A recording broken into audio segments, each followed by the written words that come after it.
Thank you for staying with us. It's time now to take a look at stories making headlines on the front page of Nigerian newspapers. And I begin with the First News newspaper. The major story here says, the presidential poll, legal fireworks begin as Tinubu, Atiku, Obi's lawyers clash at tribunal. Presidential poll, legal fireworks begin as Tinubu, Atiku, Obi's lawyers clash at tribunal. You find all the details on the front page of the First News newspaper. To this Nigerian newspaper now, legal fireworks begin as Presidential Election Tribunal begins seating today.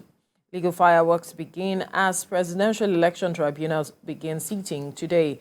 Parties are bit confident that justice will be served. All the details on the front page of this Nigerian newspaper. We'll move now to the Punch newspaper. Asset Declaration, CCB, that's the Code of Conduct Bureau, tells Tinubu others to submit forms before May the 29th.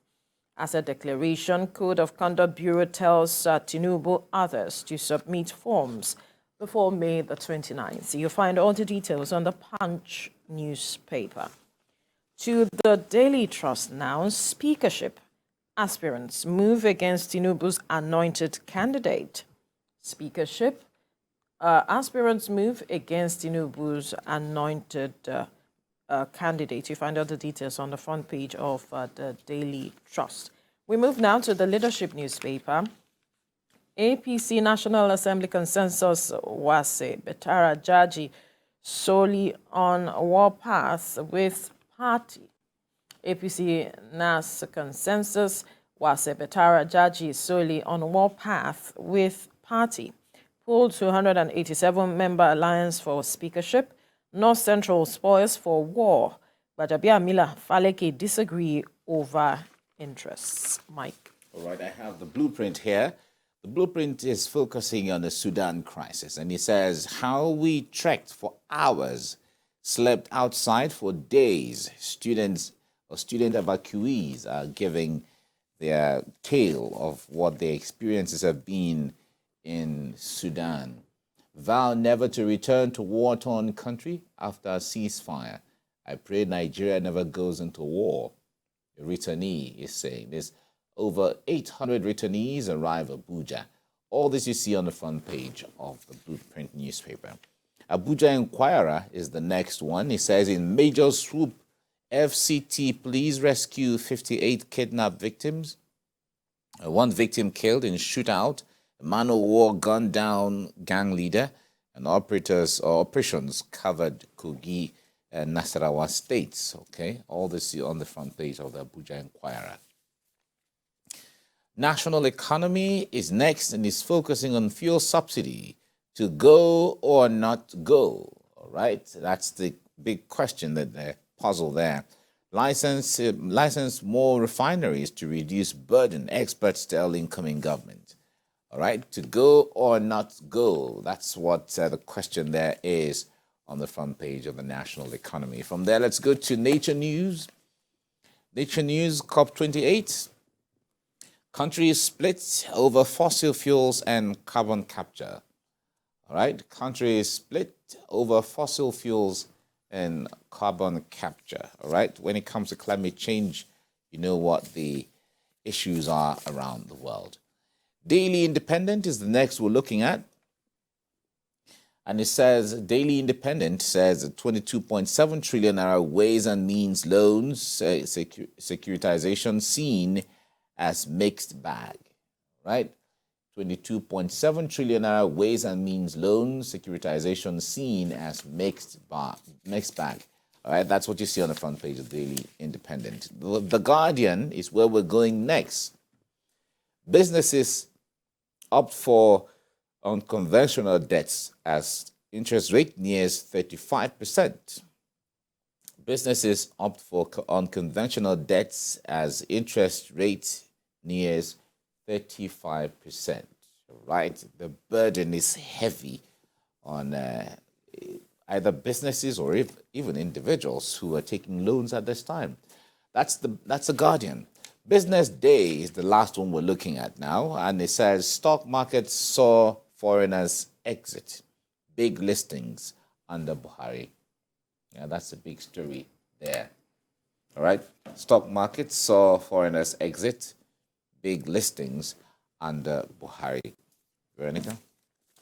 Mike, let's look at this story talking about the speakership of the National Assembly and the battle as to who will occupy that position. You look at the papers this morning, there's so much. There talks about, on the front page of the leadership newspaper, APC National Assembly Consensus, Wase Betara, Jaji Soli on warpath with party. And you look at the Daily Trust, speakership aspirants are moving against Tinubu's anointed candidate, even though some have said that it's a speculation that he has come up with an anointed candidate. But you see the battle ongoing between the Northwest and the North Central, who are saying the Northwest is saying that we delivered a huge number of votes for the president-elect. You saw our showing. And the North Central is saying we also contributed. The Northwest is having some key positions already. It is like saying the North Central is inconsequential, especially in its contribution, and that this amounts to deliberate provocation, Mike. Well, the dimension politicians take these things, sometimes when you sit on the sidelines and you begin to see what is fueling this extreme struggle for the position, you'd be like, we're thinking you are going there to serve. Right. You know, so it shouldn't be a do or die affair. But however, this is politics. Because in politics is about resolving the conflict of who gets what, when, and how. So the moment it becomes a conflict, then you are going to find this kind of, intrigue. You know, the intrigues of the point there is, okay, I will do everything within my powers to outweigh you, to outsmart you, and then you do the same. However, it's not going to be easy to sit down and say, okay, just by the wave of the hand, let the Senate go to the south, let the go to the southeast or south-south, let the speaker go to north central or go to northwest. It's not easy to give it out like that. There are so many issues that are considered, because the point there is that if we have if the APC has a government today, who made contributions to it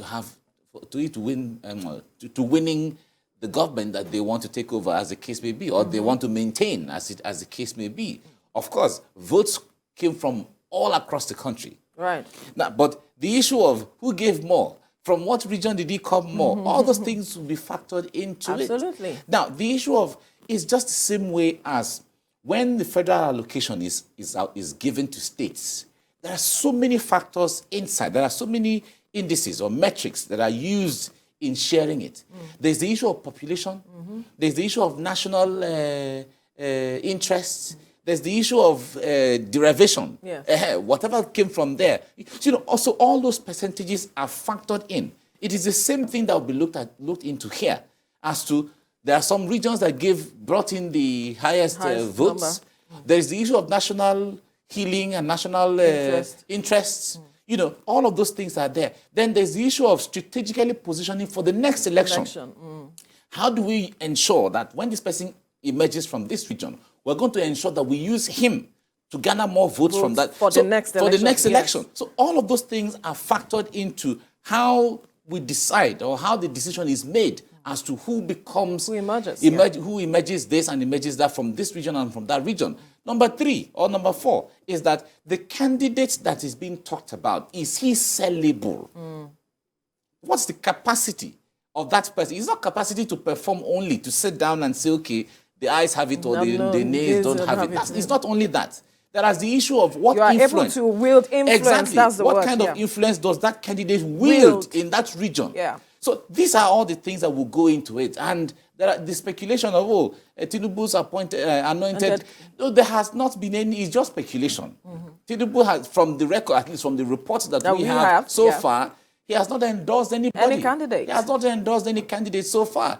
So, but if they have been able to get into his mind don't know the direction to he's preempt, moving. exactly, to preempt where he is He's going. going. There may be that powers, they have exercised that power, but as far as from the reports we have gotten so far, he has not endorsed any candidate yet to say, okay, this is the anointed person that should come from here and all of that. I think it's quite early for him to come out openly to say, okay, let us go this way or let us go that way. But it would be good to begin to also look at how to douse the tension No, of as course. it stands. Because where a region is saying, if we move in this particular direction, you are actually provocating, or you want to provoke us, so to speak. But then how he will bring everybody together and to have a common front will be interesting to see, because this is necessary. We do not want to see a replay of what happened in 2015 happening now at the level of the House of Representatives. Yes. That will not be in the interest of the party. So he has to, come in one way or the other to speak to this. He's coming in, and I feel that there are lots of meetings that have been held, there are lots of consultations going on, and they will still go on. Recall that the National Assembly will be inaugurated sometime in June. So it's next month, as the case may be, but we still have some time. But the point there is the influence that the president-elect wields or is going to wield, whoever president-elect, it matters in the scheme of things because it is the person that he is going to be working with, he or she is going to be working with when it comes to the bills, when it comes to the arms of government working together in a certain direction. But that will be resolved. I don't think it's going to be too much of an issue at the end of the day. The party will sit down and look at all of those things. Consultations are going on as far as I'm concerned, that the much that we know, and more people will be consulted. Even people who were former leaders of the National Assembly are being consulted when it comes to the way forward. So I feel that it's still going to be all the intrigues on the front page on the media will go on and back and forth. Of course, but then what is going on behind the what's scene? going on behind the scene is not necessarily everything you see on the papers. Absolutely. So there won't be any crisis. I hope so. I hope so. I hope so, and I hope that he comes in to address any grievances that some already are wielding already to say that this aspect, that aspect, because it's important that the party rather has a unified front